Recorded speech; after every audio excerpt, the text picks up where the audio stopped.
talaga na kailangan ng bitawan. Gustuhin mo mang ilaban, hindi mo mapipigilan ng tadhana. At talagang nakatalaga na maganap. Huwag nang pahirapan ng isa't isa na magpangga. Mahirap pang magkunwari, dama ko sa mga ngiti na may itinatago kung di mo masabi ng harapan. Dahil ikaw ay nagtaksil, di mo maitatanggi. Pinilit ko na magbulag-bulagan para di ka mahiwalay. Buong buhay iaalay, ngunit sa puntong ito ay kailangan kang isuko. Sa pagbitbit ako ng alay, kala ko matibay, sa bandang huli ako din mismo rin pala ang siya susuko. Patawarin mo ako, hindi ko na matagalan. Ang ugali kala ko ay kaya kong pagtiisan. Patawarin mo ako at hindi ko na panindigan. Ang pangako na tayo ay wala nang katapusan. Kailangan ko na sigurong bitawan, dahil sa sakit na puro lang kasalanan.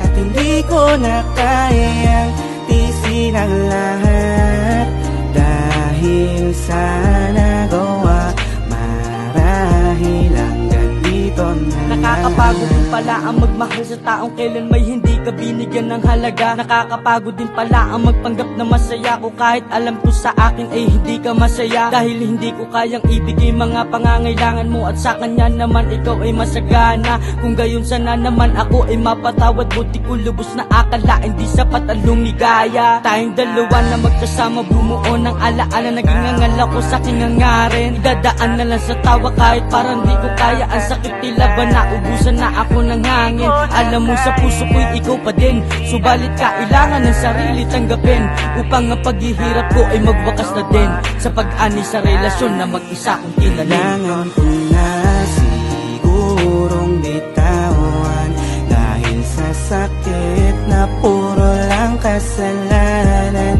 At hindi ko na kayang tiisin ang lahat, dahil sa nagawa, marahil hanggang dito na lang. Hanggang ngayon hindi pa rin ako makapaniwala na punta tayo sa ganitong pangyayari, na hindi naman ito ang kasama dun sa plano. Kaya ngayon tanong ko lang sa'yo, paano o pailalaban ng lahat kung sa atin dalawa ikaw na ang sumalungat? Ang galing mo magpanggap na paniwala mo lahat na ako may kasalanan, bakit yun ang naganap? Huwag mo nang idahilan na may pagkukulang ako, kaya sa akin ay nagagawa mo na magloko. May pagkukulang ka rin naman diba, pero kahit minsan di ko inisip na hanapin pa yun sa iba. Eto ba naging sanhi ng pagiging mabait na ibabalik sa akin ay puro na lang sakit? Di mo man lang ba inisip ang lahat ay tinaya ko, para lamang dyan sa laban ikay mapanalo? Walang maitatago, lahat na alingasaw, pinagpalit mo yung isang taon sa isang araw.